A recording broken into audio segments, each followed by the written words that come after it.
Regan work.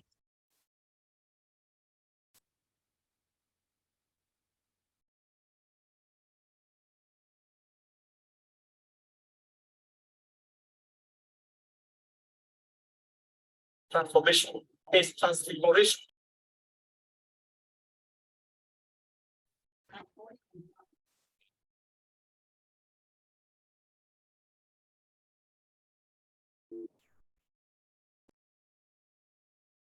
Stuff do you have in here?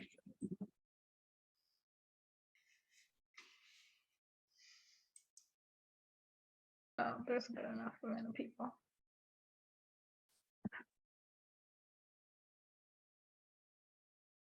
Hi, Liam. Welcome, everybody. We're letting everybody in and we'll get started in a couple of minutes.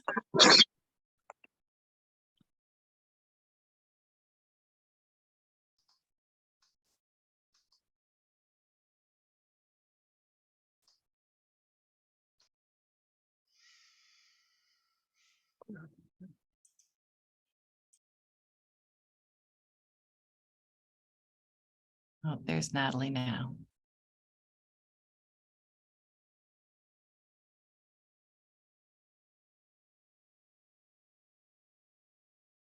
Wow, looks like we've got a great group here joining us today.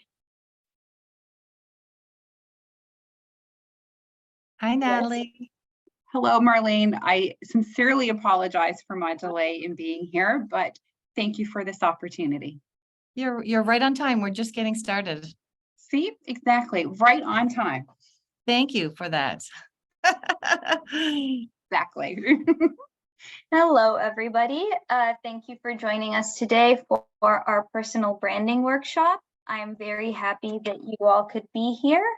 So I would like to introduce Marlene Hardy. Marlene Hardy is the Director of Innovation Programs at techNL, and she will be moderating our panel today. Marlene, you could take it from here. Awesome. Thanks, Rahaf. We're so glad that you are all here because I am personally excited. And actually, when Rahaf said she was going to do this session, I asked if I could help in any way at all, because I was pretty excited that we were going to have this discussion. I wanted to hear from these two amazing panelists that we have here for you today. So I'm going to introduce both of them. First, we have MJ Smith. And MJ, as Collab's VP of Marketing, she brings a mix of industrial and software as a service experience to her role. Prior to Collab, MJ led sales and marketing at Refine Labs, where she worked with more than 50 venture-backed B2B software companies on demand generation. Before that, she spent 6 years working at FTSE 100, Halma PLC, a group of mid-sized manufacturing businesses focused on medical, environmental, and safety technology. Welcome, MJ. Thank you for having me. All right, and then as well, we have Natalie Han joining us, who is a strategic talent acquisition leader and a managing partner with KBRS and Meridia Recruitment Solutions. Natalie's expertise and skill in achieving outstanding results for clients and candidates draw on nearly 20 years of experience in the field. Natalie has led and supported hundreds of recruitment assignments with the same dedication to exceptional service and a strong work ethic instilled in her at a young age growing up within a family business in St. John's, Newfoundland and Labrador.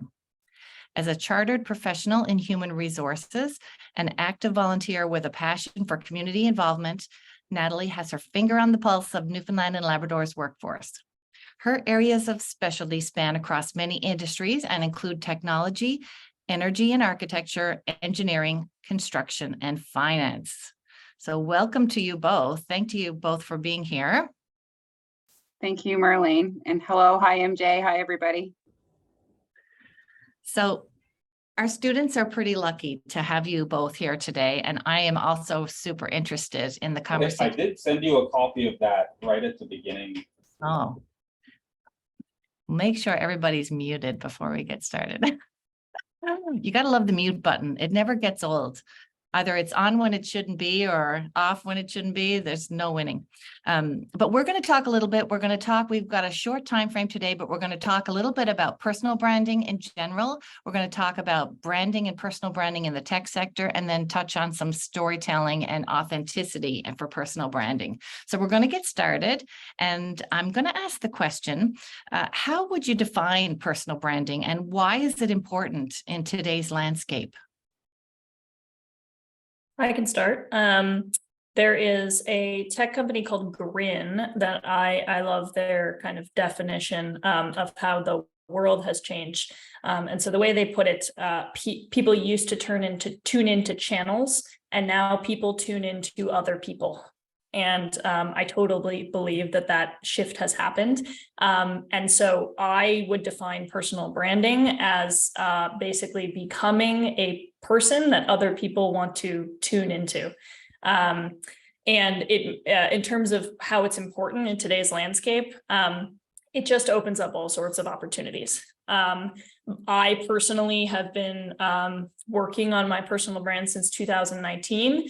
And since that time, obviously, I've amassed a lot of other career skills, but I think personal branding was key to this. I have grown my income from my job 100% in that time.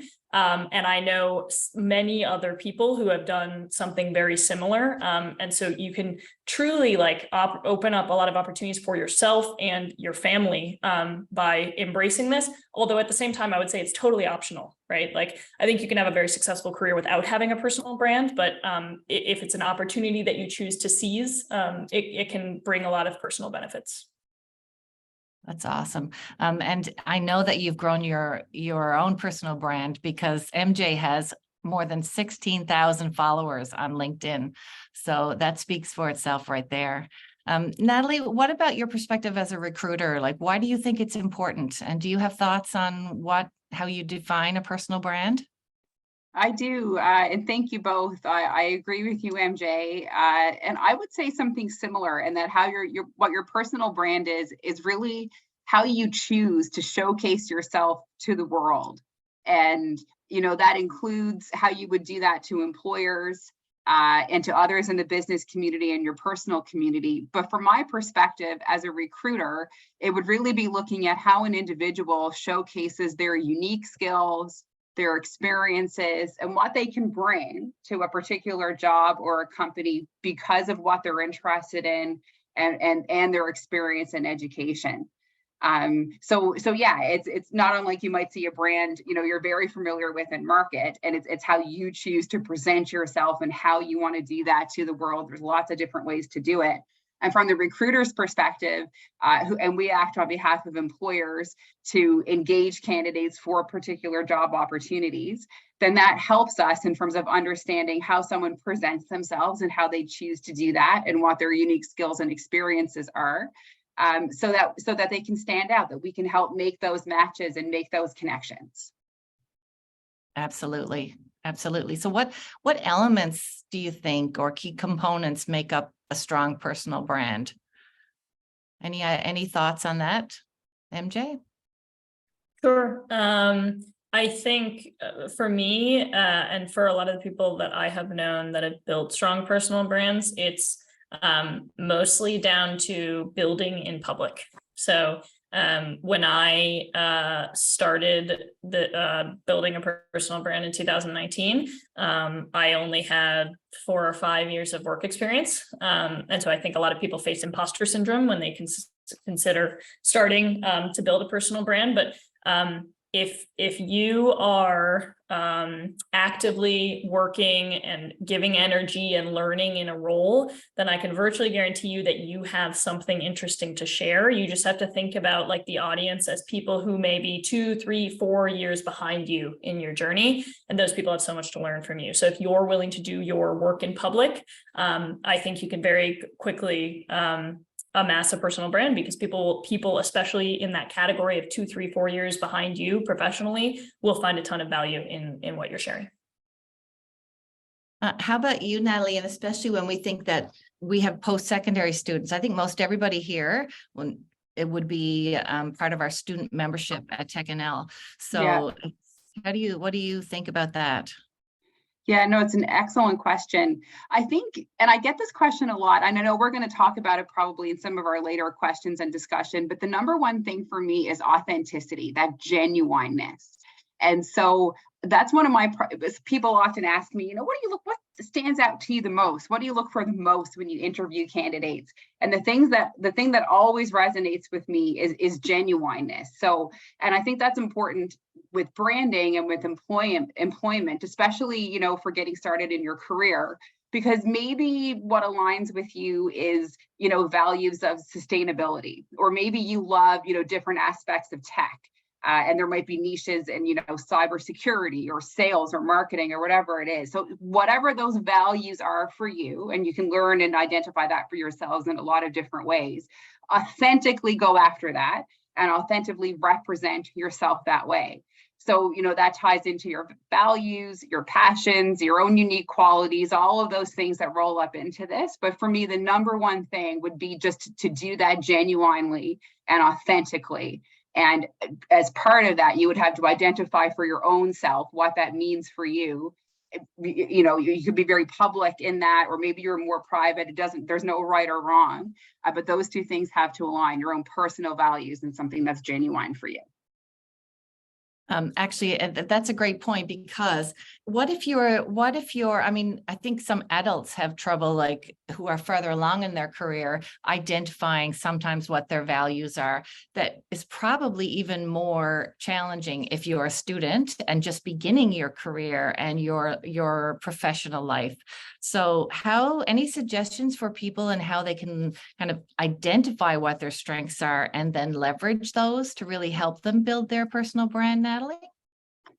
100%, yes. And it's a good question.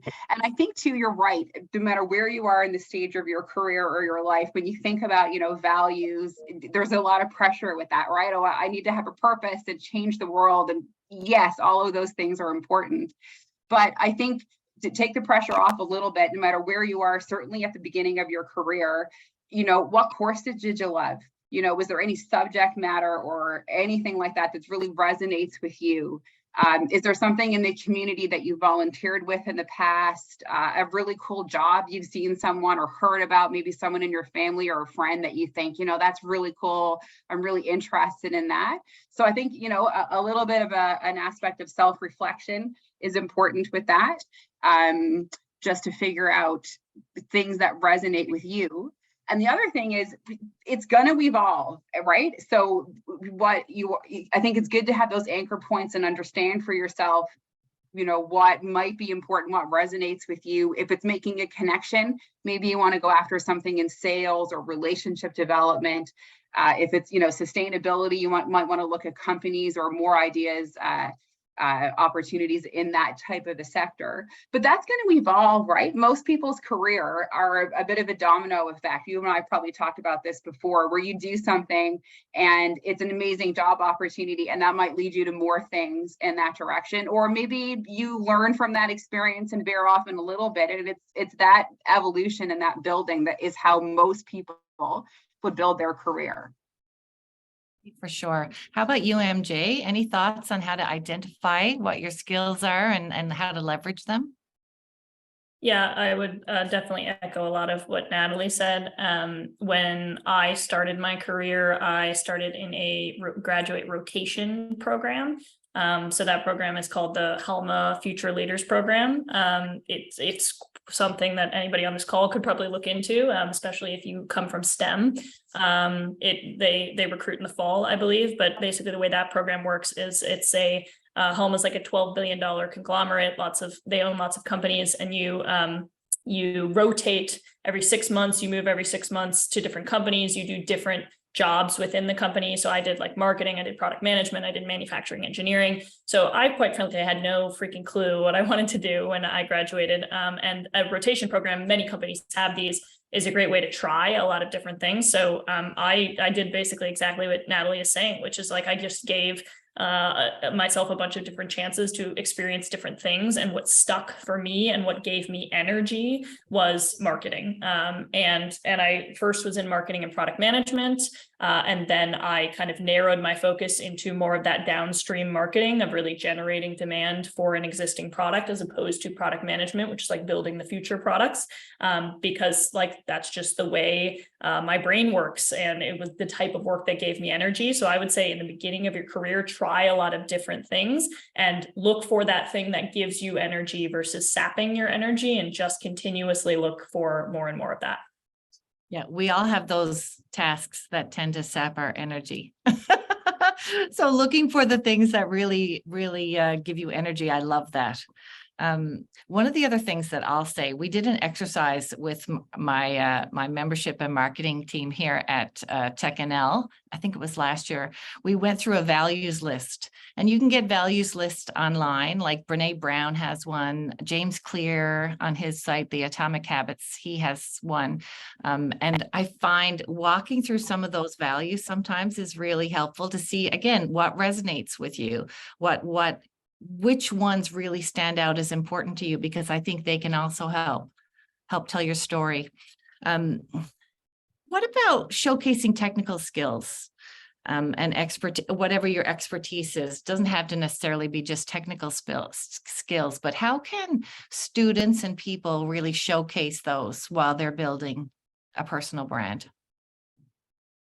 I certainly have built my personal brand like completely around showcasing technical skills or marketing skills. And for me, I actually think that feels by far the most authentic to me. So I absolutely hate networking, believe it or not. Like if you drop me into a cocktail party with a bunch of important people, oh my God, it would freak me out to have to walk up to someone and like introduce myself. But I do not mind at all doing my work in public and writing and sharing. In fact, I quite like it. And what that means for me is like I attract people to me that like what I'm saying, and that, you know, when I showcase my technical expertise by telling stories about like things that I've accomplished or how my team has approached something, or just like sharing my opinion on developments that are happening in the field of marketing, I attract people to me that like want to work with me or want to, you know, want me to join their company. And so it actually takes the pressure off in a sense. Like I don't have to be the person at the cocktail party that walks up and introduces myself, because just by virtue of authentically sharing my technical expertise, you can attract opportunities to you rather than having to go out and like network for them. I love that. I think that's very relatable, MJ, because sometimes you go into these social networking events and you see some people are so naturally really good at it, and some people just work hard at it, but it doesn't come naturally to everybody, does it? So social media is good for that. How about you, Natalie? Any thoughts on this one? Certainly. And I love what you say, MJ, because that's such a great example. Like you have to find out whatever it is that works for you and lean into that. Now, I partly because of my line of work would be on the other side of that and love networking. And I do that all the time and go to events and introduce myself to people. And that feels right for me.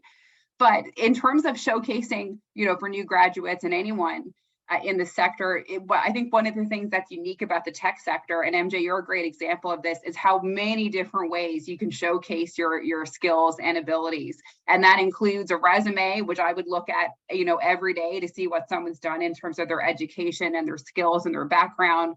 There's online portfolios, LinkedIn, like all the different ways that you can present yourself, not only in person, not only on a resume, but showcase what you can do. So that's probably an advantage of this sector, is that there's so many ways to showcase your abilities and your interests and connect with people. And in this industry in particular, that's how people connect, right? So it's kind of a unique advantage. But in terms of the networking, I would point that out because it's just something that I do a lot, that in terms of those networking and those collaborations, what a great opportunity. And techNL, of course, has so many great events, whether they're mixers or events like this, to just go. And if you meet one person or two people, or you're able to go to something like this and get some great ideas or do some great follow-ups, that really counts. I was earlier today at the Energy NL conference and was just going around introducing myself to some people. And at one of the booths, I was, had introduced and got some business cards and stuff. And as I was walking away, a work-term graduate student ran up to me and said, Natalie, I really want to talk to you about job opportunities, and I'm going to graduate in a few weeks. And, thank you for stopping by. And I said, I'm going to mention you later at this workshop I'm doing about a great opportunity you did about connecting. So I think all of the things we talked about are really good examples. And I think important to note, there's not one way to do this. So you might be someone who's very uncomfortable in a networking room and make that one connection and follow up, and great. You might be working the room and leave with 100 different connections. You might only do this online and attract people to you. All of those work. I think you need to show up and do it one way or the other and figure out whatever it is, again, that's authentic to you, and do that. Awesome. I love that. I would say to all the students here, make sure you have a LinkedIn profile. If you don't already, make sure you have a LinkedIn profile. And my other related comment is, if you are feeling shy about coming to one of our techNL networking events, do come, because we have some wonderful, warm, friendly faces that would love to get to know you. And we have Madison and Liam and Rahaf who are here today, I think, and maybe they can poke their heads up later and say hello. But they are wonderful to connect with. And so we would love to see you at some of our events that we do. All right. Next question. How does personal branding differ when you look at the tech sector, and like any unique challenges or opportunities for branding in the tech sector? Anyone? At least on LinkedIn, which is where I am by far the most active, I think that the tech sector is by far the most vibrant community on LinkedIn. And it actually may not be immediately obvious that this is the case from the outside. However, once you start following a couple of the right people, and I will freely admit that if you follow me, you will end up seeing all the things that I like and comment on, and then you start to get plugged into this ecosystem. If you follow 50 of the people that are part of this ecosystem, like the whole world of LinkedIn will kind of open up. Like, you'll realize how many people are on here and engaging super regularly. If those people aren't part of your network, that might not be obvious, but I think most of the people that are super active are in tech. So if it is tech that you want to pursue, I think LinkedIn is a fantastic place to be. And I'll just add, in addition to in-person networking and posting original content on LinkedIn, which is how I have built my personal brand, and maybe an easier first step is actually just to comment on other people's things. Because I'll be the first to tell you, there are people who regularly write thoughtful comments back to me on my material, and I definitely know who those people are. And if somebody who regularly comments on my LinkedIn post were to message me and ask me for a favor, I would be much more likely to engage with that person than someone who wasn't doing that, right? So you can really build relationships with people by just commenting and engaging with them if you're not ready to write original content yourself. And it can be a good way to start to develop your own point of view if you want to make the foray into writing original content at some point in the future. Love that. Natalie?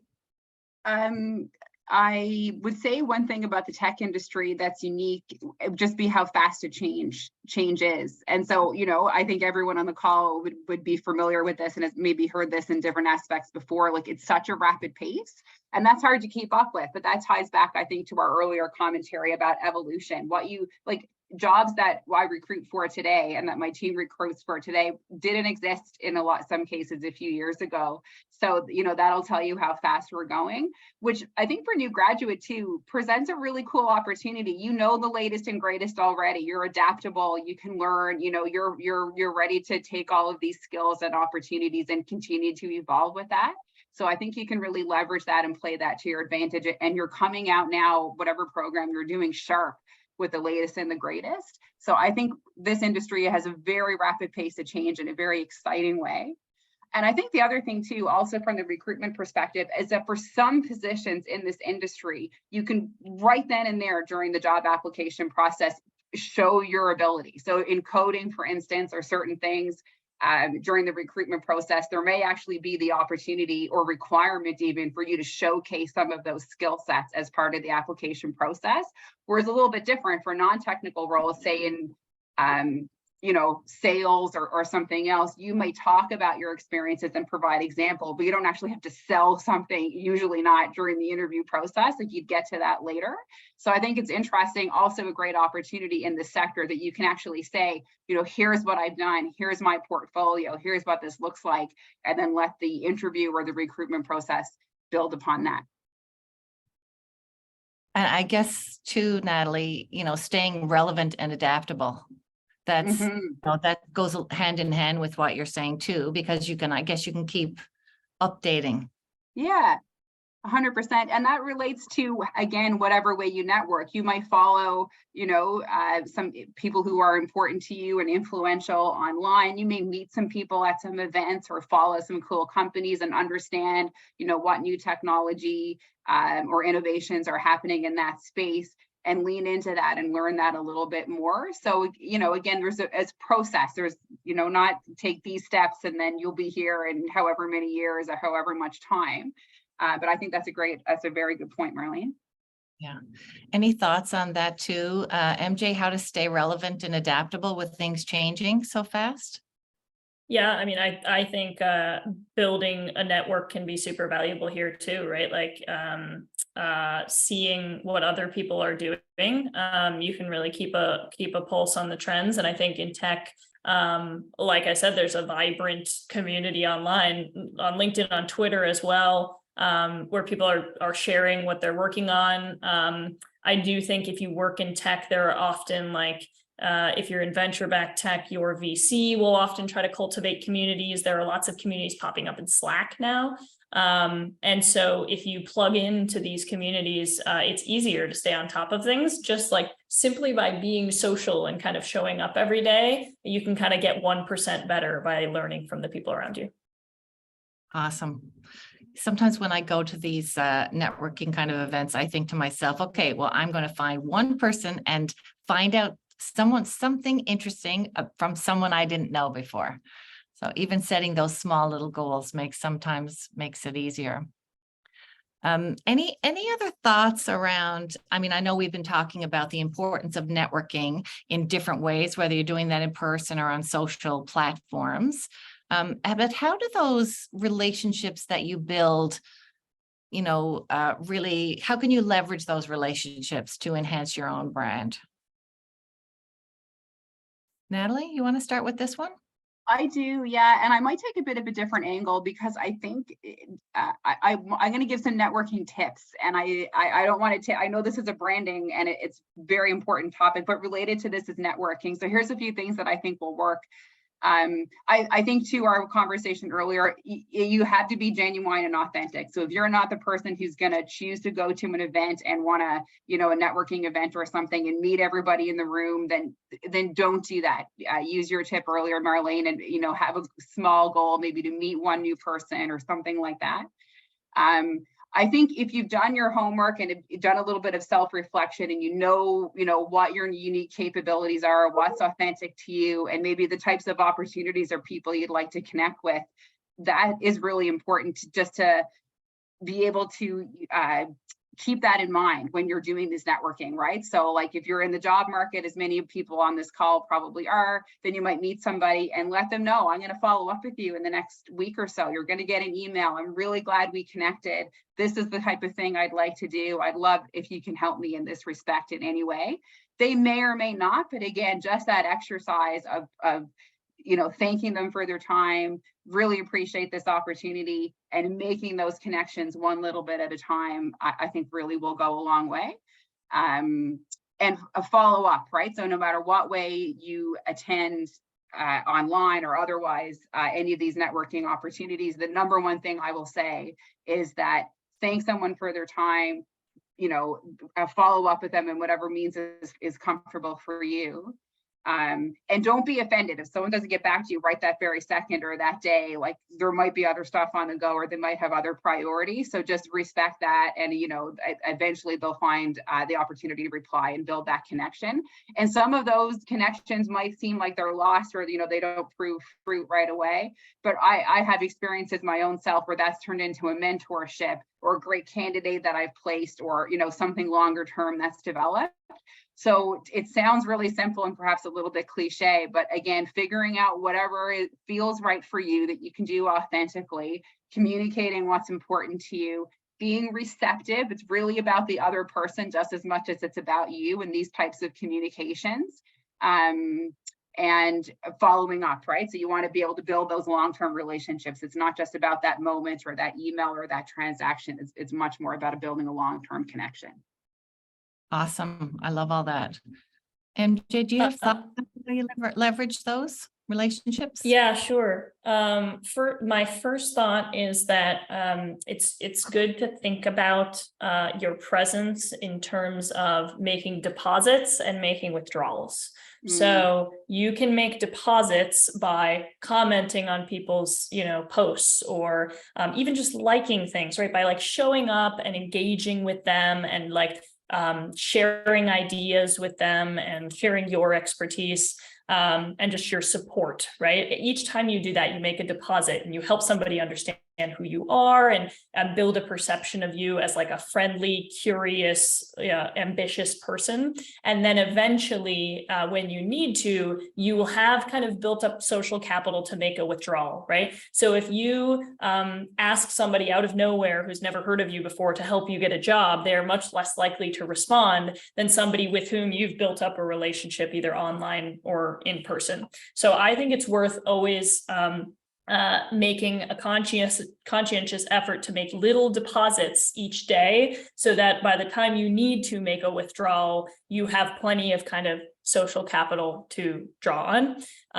The other point I will make is just to piggyback on something Natalie said, which is like, always be like respectful and conscientious of people's time, and just always like try to come off with warmth, and like give the person the benefit of the doubt, because if you expect somebody to like go out of their way to help you, if you haven't built up social capital with them, it can sometimes actually come off as rude. And so you don't want to burn any bridges there. And so the best thing you can do is just always come up with a positive attitude. And nobody can ever fault you for that. And you'd be surprised how many people, like when somebody is just warm and curious and ambitious, really genuinely want to help you. And if they have the time, will make an effort to do so. I love that. I think kind of feeding in off of that a little bit, if you do get somebody's time, make sure that you are asking thoughtful questions, but then that you listen to the answers. I hear sometimes that mentors get requests for their advice, but then whoever's asking the questions often talk about themselves a lot and don't actually listen. So I think that listening skill is something that can't be understated as well. I think that's a really good point, Marlene, and just sparked something I was thinking about earlier. And again, this is related to job search, that just to your listening point, generally speaking, a company is going to be looking to recruit because they have a problem of some sort, right? Something needs to be solved within the company. So they need this person to come in and do it.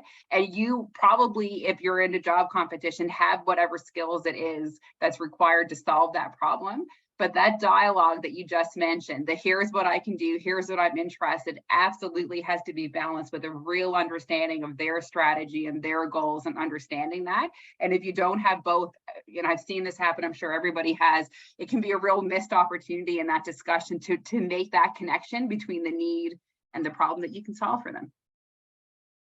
Awesome. Love that. So if we move into a little bit talking about storytelling and authenticity, how can we maintain authenticity? And we've talked a little bit about this. We want to create a compelling personal brand for ourselves. How do we make sure that we are being authentic, and how can we use storytelling as part of that? MJ, do you want to start for this one? Sure. For me, I don't think that I came right out of the gates and had like an authentic, really well-developed perspective and point of view that was like different from anybody else. I started writing on LinkedIn in 2019. I probably sounded a lot more like everybody else back then, more generic, right? But I was just practicing, I actually think writing with a real authentic tone of voice, it takes a lot of practice. And so I post probably once or twice a week now. For a while, I was posting maybe 3 times a week. And I did that for years and years. And by doing that and getting that practice, you develop an authentic point of view. And really what you're practicing is writing how you talk, because you've been practicing talking your whole life, right? You talk with a real tone of voice that is different than anyone else's. So you just have to practice through writing the way you talk so that your voice translates. So that's one element of it, is just practice, and you will get better at it over time. The second piece is about storytelling. I think storytelling is huge. I didn't really understand the term storytelling for a really long time until I read this book, which is called Building a Story Brand by Donald Miller, which I would highly recommend to anyone who's interested in marketing, but probably anyone who's interested in business in general, where if you really think about it, he's just breaking down the elements of a story. Like a story has a character, they face a challenge, like there is, some kind of outcome that they have on the other side of the challenge. And you are the character in your own life, right? And in your own career. And people really are compelled by stories. They remember the lessons when they are conveyed through the structure of a story. And so if you, in your content on social, tell actual stories from your real career, which is what I do often, where you are the character and you overcome something, people are drawn to those. They understand them better. They're more compelled to share their own stories. So it just makes it real. And so I try to share stories as much as possible. And it has been a huge part of myself building an authentic brand.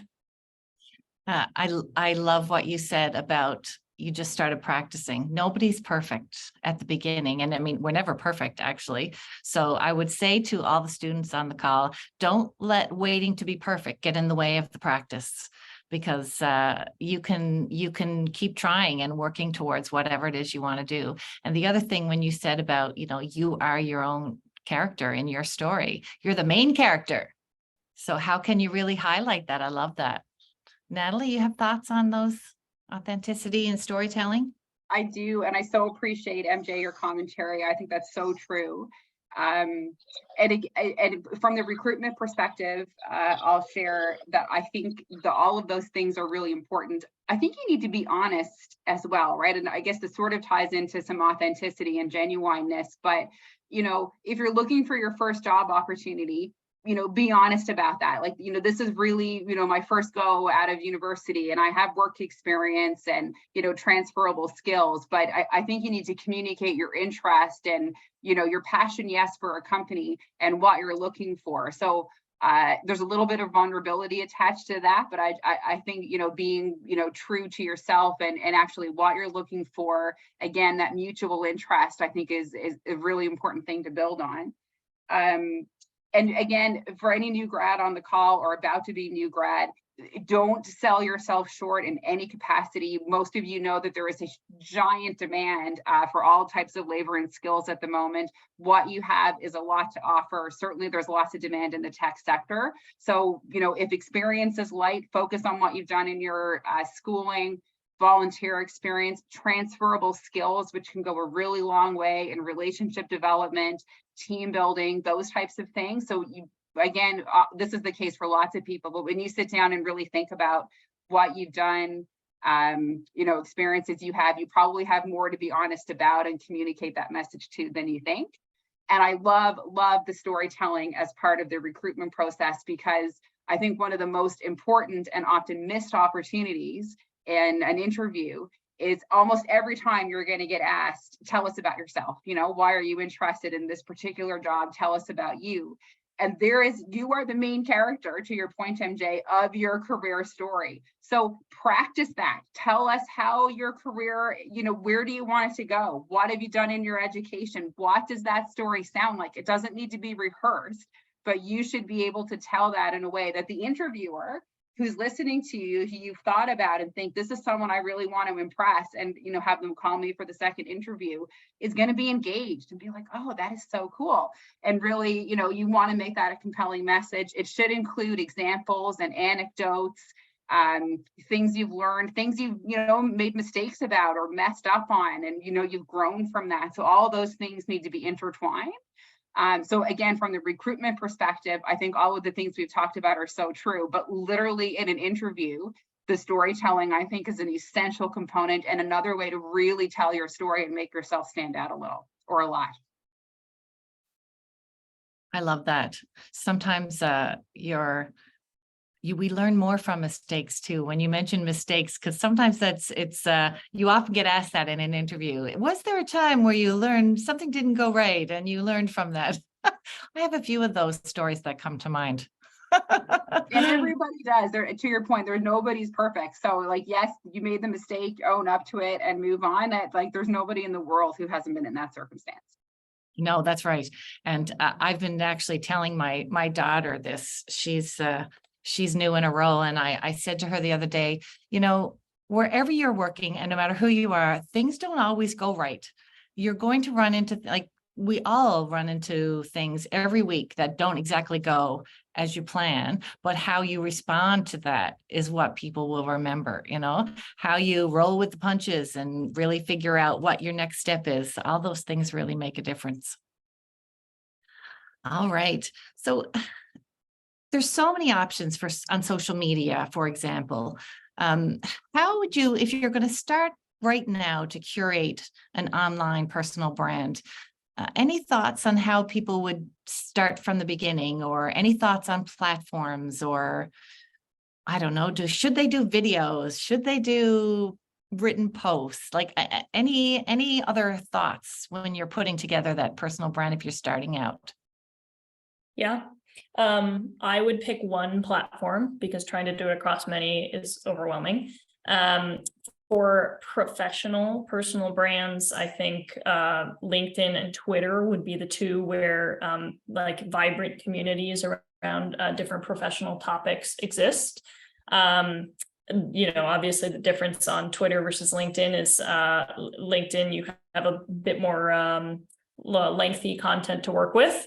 You really got to be able to edit if you're going to build a personal brand on Twitter. I'm I guess a little bit more verbose, so I stick with LinkedIn. I think a great place to start is curating your own feed, right? So follow, maybe set a goal to follow 5 or 10 new people a day. And then from there, maybe set a goal to comment on 3 or 4 posts a day and start taking note of whose personal brand that is like a developed existing personal brand do you resonate with, do you like, and could you authentically see parts of yourself in, right? Because that's the kind of style you may want to emulate eventually. And then I think from there, it's just reflecting on your day-to-day experiences and what might be helpful to share with other people. So I actually have I just use the Notes app in my iPhone. And I usually, when I have a thought about what might be helpful to share with other people, it's when I am not sitting down in front of my computer during work. It's when I'm walking the dog, right? These periods when you're not really mentally focused on something, where your mind is kind of wandering, tend to be the best for self-reflection. And that's really all that my personal LinkedIn presence is. It's I reflect on things that are happening in my day-to-day and then reflect those back through written word to other people that might be going through something similar or about to go through something similar, and that becomes helpful for them. As far as video versus text, again, it's just what is authentic to you. I have done in the past, I posted a podcast and I go on webinars like this pretty often. So that's actually been great for practicing public speaking. But I think in general, text tends to be very approachable because you can think about it, you can edit, And also, you know, a lot of people just don't like watching themselves on video or hearing their own voice. I was one of those people for a very long time. I'm getting more comfortable with it now, but whatever you feel comfortable with is definitely where you should start. Awesome. I completely agree with everything you just said, MJ. I thank you for all those comments. I would repeat a lot of those. I would say in total agreement that I do think LinkedIn is a great platform professionally. So that's how I would view that, and that's how our team views LinkedIn as well, both for, you know, our own LinkedIn profiles and also how we would you know, look at others within our community, or, you know, recruitment prospects and so on. LinkedIn is what we use, and we use it in a different way. Like, we don't even use Facebook or anything like that as part of our process. So LinkedIn is very much the professional platform, and that's how I think it's used interchangeably, as most of you probably know. I would say, for, you know, you don't, up to you if you use videos or pictures or whatever the content you share, but make sure, if you can, put a picture on your LinkedIn profile. That's just a great way, again, for recruiters or anyone who's looking, you know, maybe you've connected someone at an event, really nice to have your picture there so they can actually make that connection. And it's not a resume, so very good capture of what you've done and the things you're interested in, but your LinkedIn profile is not a resume. I would never use a LinkedIn profile the way I would use a resume. They're two very different things, but they have very similar content, right? So you should know by looking at someone's LinkedIn profile, maybe their education, their experiences, and so on. And I think if you're new to this, or even if you're not new to this, and this is where you're most comfortable, your tip about, you know, making comments or likes as a way to get started, and looking at someone else's profile and seeing if the way they do things and how they interact online is a way that also feels comfortable for you. That's a nice way to ease into things. Awesome. In response, I think, to your comment, MJ, about walking the dog, and when when your thoughts come to you, Liam posted in the comments, my thoughts come to me when I'm about to fall asleep. I love that. Awesome. Do you have any suggestions or examples of other people who are doing a really great job of this that maybe we could look into? Any suggestions? Yes, all sorts of suggestions. If you actually go to my LinkedIn profile and you look at like recent activity, you will see me liking posts, commenting on posts. Probably anyone that I've engaged with recently is someone that I've engaged with before that posts content really regularly. There's a particular person named Chris Orlob who's been quite popular in the Collab Slack channel. He's great at sales. And so he's been posting all sorts of sales insights, but there's a really robust network of sales and marketing leaders on LinkedIn. There's a robust network of technology founders on LinkedIn. That's actually how I ended up working at Collab. I don't know if everybody knows this, but I'm based in Idaho, United States. So I'm nowhere near Newfoundland. It takes me 3 flights to get there, but I wanted to pivot from manufacturing into tech, into software. I knew that my background in manufacturing gave me some transferable skills. So I went and I found all of the founders of industrial software companies, and I connected with all of them on LinkedIn. Adam Keating happens to post pretty often, and one day he posted that he was hiring for a VP of marketing. And so I went ahead and messaged him, and that's how the interview process got started. But I had like some feelers out with 12 or 13 different tech founders, and this was the one that came up. So you can really curate that way and just like build networks into the places that you are most interested in working in the future. Yeah, he's another one with a great personal brand, isn't he, Adam? Awesome. I love your example, MJ. That could not be a better example of personal brand and networking in the recruitment space. And one of the examples I was going to pick locally from both a personal brand and an employer brand would have been Adam. I think he does a really good job of connecting the purpose of the company and Newfoundland, and also as an employer brand really well. Like, that resonates. Obviously it worked out well for you, MJ. So that would be one example I would use. And another one is, everyone knows probably the company Verifin, and actually a former teammate of mine, her name is Carrie Blackmore, is on the recruitment team at Verifin, and also similarly does a really good job of showcasing her role in the recruitment space, tying that into Verifin, and just knowing her, it's very true to life, just how important the work that she does is, and connecting and helping them, recruit people to that company is for her. And it's interesting because those are two very different examples, right? Like two different purposes, two different reasons, but both doing it really well. So yeah, that's who I would say, but great example. I like your story, MJ. That's really cool. I feel like we're coming back around to one of the original comments that MJ made about people don't connect with the channels, they connect with people. And so that makes a difference for companies as well, doesn't it? When you are an employee of a company. Amazing. Well, those are all of our official questions that we had to ask. We can open it up to see if anyone has any other questions. But before we do, I do want to thank you both for sharing all of that amazing input for me and for all of our attendees here. Does anyone online have any questions that you'd like to ask? You're welcome to turn on your video. Oh, Rahaf has got a question. I love that. Oh, no, sorry, I was just clapping. Oh,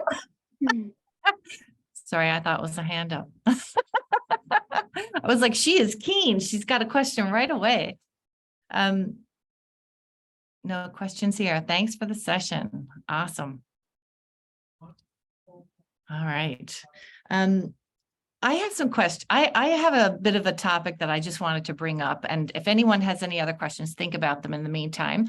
But I also always wonder, how do we advise people when it comes to how you represent yourself on social media, no matter what it is? And one of the things that I like to say to my staff is, be careful how you represent yourself, because when you are posting, you're not really separate from your company. If people know you work at a company, then it's hard. You can't really distinguish those. They're not separate. So you'd have to be cautious about the kind of things that you're putting out into the ether and how you're representing yourself.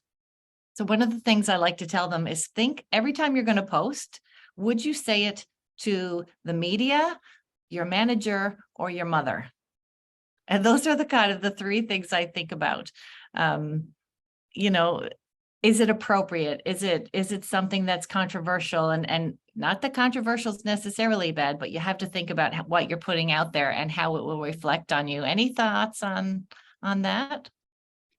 I have a similar adage I use, and I understand the question, because there is a very fair perception that some aspects of social are personal. It's it's your personal post, it's your personal Facebook page or whatever. Certainly in LinkedIn, but probably for most, I would use a similar, I guess it's a little out of date, but I would call the Globe and Mail test. So if this was on the front page of a newspaper and you posted it, how would you feel if the whole world read it? And that doesn't mean, that you can't say something personal or share a personal experience like that, but there's a lot of people that you would have access to and probably are going to grow that. And a lot of very fair, different perspectives with someone who would be reading information. So I would use that exact same litmus test. Awesome. Yeah, I think it just goes back to what I was saying earlier, which is just like, be nice, don't be rude, be warm, be curious. Like all of those things are like what people are drawn to in real life, and you can't go wrong just being nice. I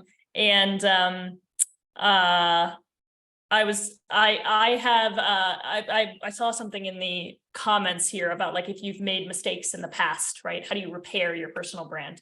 And it goes back to what I was saying earlier about deposits, right? Deposits and withdrawals. And when you say something that you maybe didn't quite mean, right? It's almost like a withdrawal, right? It just hurts your social capital a little bit. But if you keep making deposits and you keep showing up and being kind and being helpful, I think that is how you eventually change a perception or build up a personal brand that is strong enough to weather, the occasional mistake, because we all make them, right? So it's all about deposits. The more you can make deposits, the better off you will be. Love that. Actually, that's applicable to all sorts of situations and relationships, for sure. Shane wants to know, what advice would you give to someone transitioning into a new career? Personally, 13 years in oil and gas and moving into tech. Yep. I was 7 years in manufacturing and then moved into tech.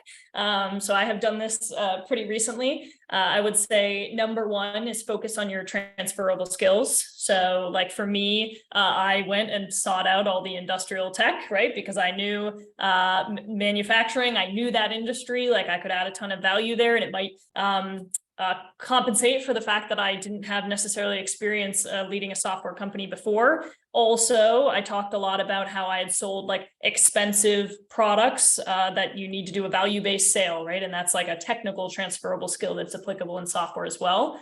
I think you just have to know that you're going to be at a disadvantage to the people that have tech experience. Unfortunately, that's just how it is. But if you go in knowing going to have to apply more places and I'm going to have to be better prepared and show up better than anyone else in the interview to get this job just because I don't have the previous experience. If you go in with that mindset and you work hard at it, I think you will definitely land in the place you want to land.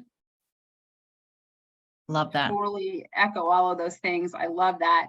And I think I think you touched on this, MJ. I think one thing that's really helpful, and this can be in a local context or broader than that, so you know what you want to do, so you want to make a switch to whatever industry you've thought about it and thought, what are my transferable skills? I would find 5 people, 10 people, 15 people, whatever it is, so you can reach out to and say, hey, this is what I'm interested in. This is what I'd like to talk to you about. Do you have 10 minutes? Do you have 15 minutes? Can we connect online or whatever that looks like in person and have that conversation? You'd be surprised what comes out of those types of connections. So I'd be a little bit deliberate, not only about knowing what you want to do and being prepared, to MJ's point, but really going after those connections and networks and being honest. And I'm thinking too, I'm reminded what you said earlier, Natalie, about following up. I think that follow-up cannot be overstated, the importance of that. And I know anytime someone follows up and thanks me for an interview or reaches out after we've connected in some way, it stands out. And we all get so many emails all day. So when someone does that, it really does make a difference. I worked for an amazing woman in my last job, and she often did get requests for to be a mentor, to have a chat. Can I pick your brain? And so she would give them her card and say, absolutely. And she said 9 chances out of 10, they never followed up. Which, if you don't follow up, you're not making that connection at all. So the follow up is super important. I completely agree. Somebody actually asked what the specific outreach I did to Adam was and this is actually a story about following up. So I reached out to him. I said, hey, I saw your job description. I saw you're looking for a VP of marketing. I think I meet all of the bullet points on the job description, even this one. And I copy and pasted what I perceive to be the most difficult one to achieve on the job description. Would it be worth having a quick chat about it? And he never responded to me. And I was like, shoot, like maybe he thought I was being egotistical. I don't know. And so I followed up. I sent a second message, and I used a tool called Loom, which allows you to do little screen recording videos. It's free to do the first 5-minute video. So I took a Loom of the Collab homepage and I did a teardown of it. And I said, okay, I'm going to try again. I'm going to try to add some value this time. Here's my opinion on your homepage. And I dissected it and gave them a bunch of feedback.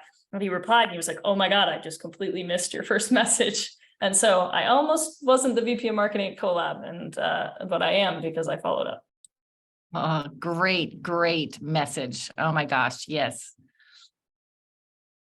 Awesome. Okay. What can a person do if they want to reach out to their target company and show value? What would stand out? Well, that would really stand out.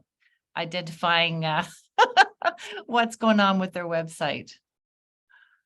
Any other thoughts on that? I would just say, and it's again related to that awesome story, is that it's really hard not to take a lack of immediate response. It's hard not to take that personally, right? So you work up your courage and you do the thing and you send the email, and then you wait, or you check, your email every couple of hours and be like, okay, he's going to have gotten back to me now. And then when he doesn't, you'll be like, oh, I shouldn't have sent that, or I don't have what he wants, or whatever. But you cannot assume that. There was so much going on. Think how busy the whole world is, how fast things go. And I huge points for not only following up, did you get my message? I'm still interested, but for taking it a bit further so that there was value provided, showcasing your skills. Again, thinking about the person on the other side of that message, it made it so much easier for him to say, oh, okay, no, there's a reason here, there's a connection here, as opposed to being another message to follow up on. So really hard not to take it personally. I think everybody's been there, but tenacity goes a very long way. Amazing. Well, we're pretty much out of time. What an amazing hour. I'm going to pass it back to Rahaf to close it off. Well, first of all, I'd like to say thank you to MJ and Natalie for coming here today and sharing all their wisdom with our students and the student membership. And I'd also like to thank Marlene for moderating the session and asking all the right questions. If you students have any questions or concerns, please feel free to follow up with us and we'll make sure that we'll support you to the best of our ability. And stay tuned for our upcoming networking and workshop. Awesome. Thank you, everyone. Thanks. Thank you. Bye. Have a great evening.